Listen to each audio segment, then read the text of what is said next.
Hi, it's Jessica Walden with the Greater Macon Chamber of Commerce here with our Government and Military Affairs Chair, Chrissy Miner, and it is time for your first advocacy update of 2026. Special thanks to the Knight Foundation, who is supporting our advocacy outreach.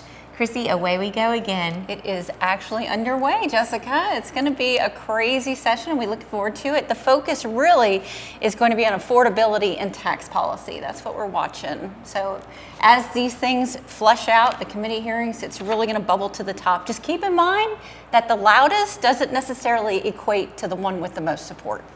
Well, I was there last week for Eggs and Issues, and the joke among chambers was every time you heard the word affordability, if this was a drinking game, we would all have drank a lot. So, but this is, when you said tax policy, I know two things were introduced in the idea of state property tax, state income tax. I do want to point out in this newsletter, we actually have a call of action when it comes to tax credits, and that involves Macon, Georgia, and our historic tax credits that we have been able to utilize more than any other city in the state.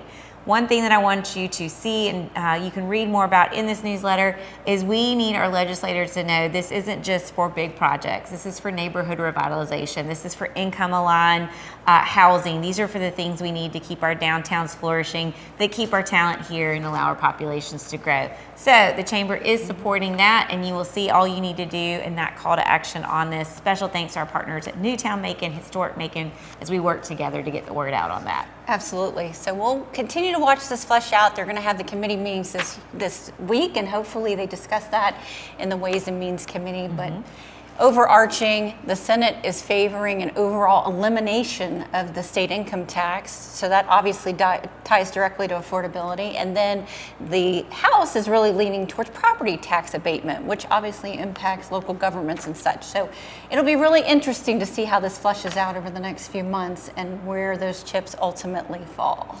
Well, and I think this is going to be the role of this newsletter, is we will try to distill as much as we can using our other sources with the Georgia Chamber and articles that we see.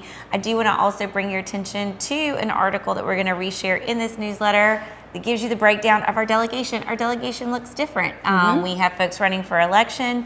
So you will be able to see the new delegation and where some of the priorities are as we reshare in this newsletter. Yeah, so it's going to be an interesting session. We're looking at Sine Die right now on April 2nd, crossover day on March 6th, but don't worry, we'll have many recordings to share with you between now and then to keep you all up to date with that.